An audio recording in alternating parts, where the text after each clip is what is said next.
Hello, everyone. Maxime Bernier. Maxime Bernier tweeted yesterday, and I was busy with other things, and I just get into it now. So, Maxime Bernier and foreign aid. Here we go. So, it's one of five, and then we're going to go down a bit of a rabbit hole, because that's what I do, and talk about what our foreign aid looks like. Because, yeah, let's have that debate. I think it's a good debate. I think we should have that debate. Okay, so Maxime Bernier. One, so Trudeau is preparing to waste more billions to have his seat at the UN and please international elites. What I propose is a foreign policy that focuses on the security and prosperity of Canadians, not pleasing the dysfunctional United Nations and spending taxpayers' dollars abroad. And there's a link to a Globe and Mail article talking about Trudeau spending more money. Two, Maxime Bernier. Every year we spend $5 billion on programs to help other countries. But the case for foreign aid is extremely weak. Countries that are growing out of poverty do so because they get rid of socialist policies and adopted free markets, liberalized trade, and private property rights. 3. Countries that remain poor are those whose governments are still crushing private initiative. Until they liberalize their economy and free their citizens, no amount of aid will make a difference. On the contrary, it creates a cycle of dependency and helps these governments stay in power. 4. We should use that money to cut taxes or help Canadians in need and phase out this foreign aid, for which there is no moral or economic efficiency argument, and focus on core humanitarian efforts during emergencies such as health crisis and major conflict and natural disasters. Okay, and that's the end of his tweet stream. All right, so I wanted to know, what are we currently spending our money on? Like, what are we currently spending our foreign aid money on, and how much are we spending? Is Max right? Where did he get the $5 billion number from? Okay, so I went and looked for the $5 billion number. But first, I want to tell you that this is going to be a big deal. This is going to be a wedge issue, and they're going to push it hard. And they being the newspapers. And I'm going to show you already how much the newspapers were pushing for this. So when I saw how much they were pushing for this, I was like, okay, I agree with Max more. Like, yeah, we need to at the very least open this up and look at it. So I'm gonna show you the newspaper articles from the last year about Canada's foreign aid. Spoiler alert, it's not enough. I'm going to show you how our foreign aid system kind of evolved to what it is now. And I'm going to show you, well, some interesting facts. So there's, well, we'll get there. We'll get there. I'll start first with the article headlines. So here's a Huffington Post piece posted on January 1st, 2017. Quote, Canada's foreign aid spending so low, it's a potential tragedy report. And the report notes, and this is in the article, the report notes current aid levels to be about 2% of the federal budget. So notice they're not going to give you a solid number, because if they give you a solid number, you'd be like, well, that's probably enough. I don't think we need to give more than $5 billion a year. Yeah, that's enough. We don't need to give more than that. So they say 2% of the federal budget. And then they say, quote, by keeping most of the discretionary cuts imposed in Stephen Harper's last years, the first Liberal budget actually had lower support for development, 26 cents per $100 of national income, because you don't want to say $5.4 billion, because that sounds like a lot, but 26 cents per $100 of national income doesn't. Okay, back to the article. Then the average Harper government, 30 cents, right? So it's less than Harper's spending. Great. And they continue to use this 56 cents per $100 or 30 cents per $100 as a measurement scheme, as if that's intelligible or reasonable, or like anybody would do that. It's like, how much does this cost? Oh, 35 quarters, my good man. No, that's not how things work. Come on. Okay, here's another one. January 15th, 2018, Toronto Star. It's time for Canada to do better on foreign aid. Is it? Is it the Toronto Star? Do we need to do better on foreign aid? Okay. Federal Budget 2018. This is posted February 27th, 2018. Bono praises Canada's boost in foreign aid spending. Just in case you weren't sure what the elites want from you, they want you to feel good about increased foreign aid spending for whatever reason. Okay, so how did foreign aid come about in Canada? Sorry, this is going to be like a 2-second, well, maybe 30-second talk.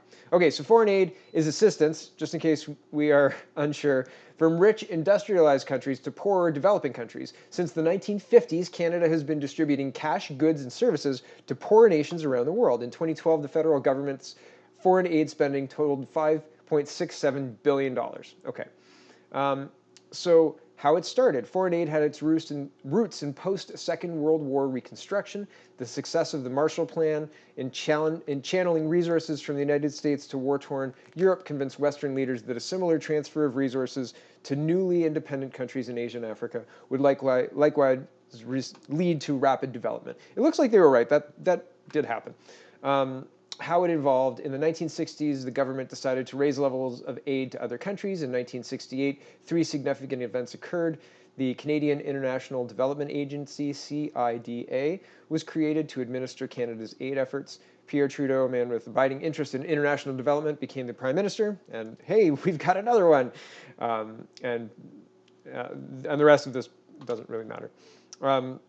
So fast forward to 2013, and the CIDA is amalgamated into Global Canada, Global Affairs Canada, by the Harper government, and has remained under that banner for the Trudeau government. So I'm not going to get too much into the weeds because I really got into the weeds, and I was like, oh my, what's an S? Like, there are so many acronyms to know and be aware of. It is unbelievable. So there's like an OECD /AAA and a DAC, and man, like there are so many acronyms for the people spending the money, right? Like there's bilateral ODAs and multilateral ODAs, and bilateral ODAs are direct money spent to the country. So here's money, here's cash, government to government, except in certain instances.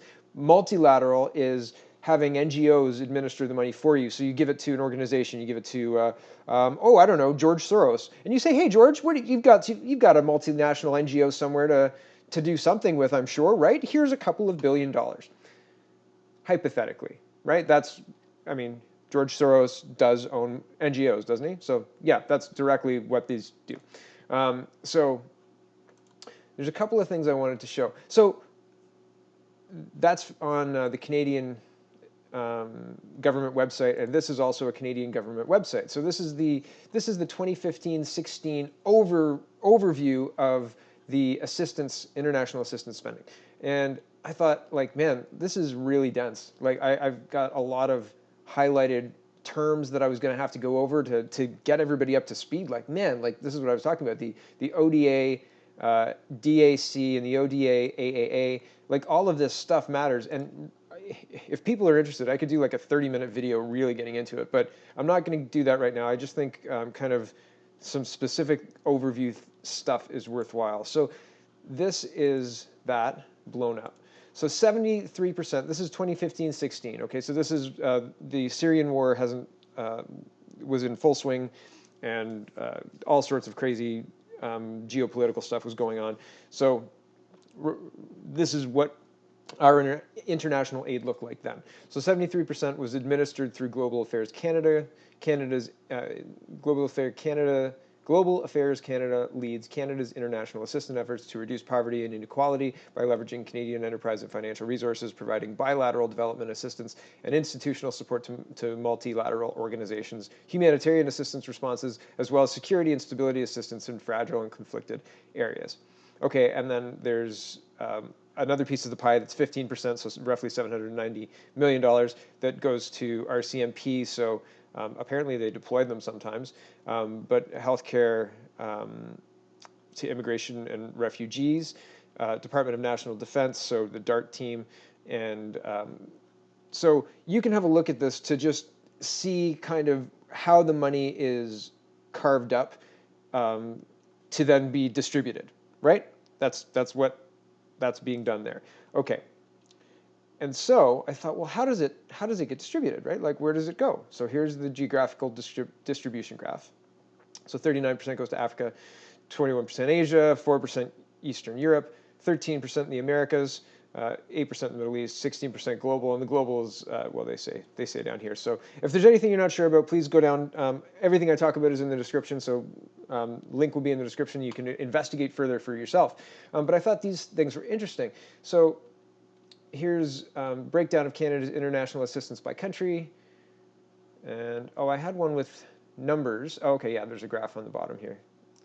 but it is not jumping up. But it says these totals include humanitarian assistance provided to Syrian refugees, and Canadian humanitarian assistance is provided to civilians affected by the conflict and not to the Syrian government. So that's usually in a bilateral deal, it's directly to the government of the nation to administer as they see fit.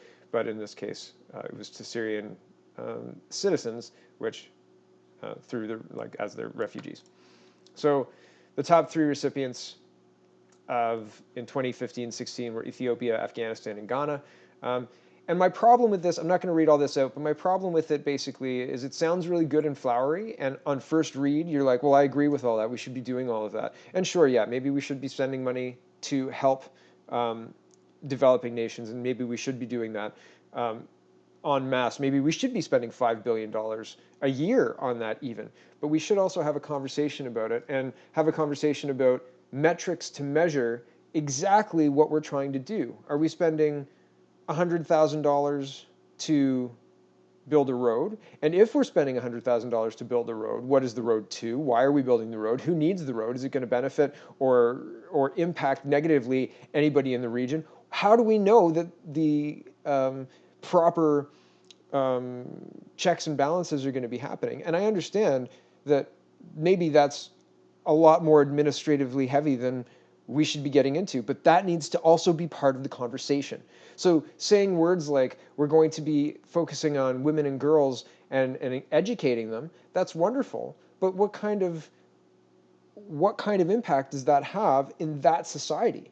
It's not our society. It's not a Western society. So when you send money for improving health rights and education rights for women and girls, well, how are we going to measure the success rate of that money? Are we just throwing money into a pile to feel good about ourselves because we're sending it to help women and girls, and then saying, hope it helped, girls, bye? Because that's what it seems like we're doing. That's exactly what it seems like we're doing, and it's frustrating. So these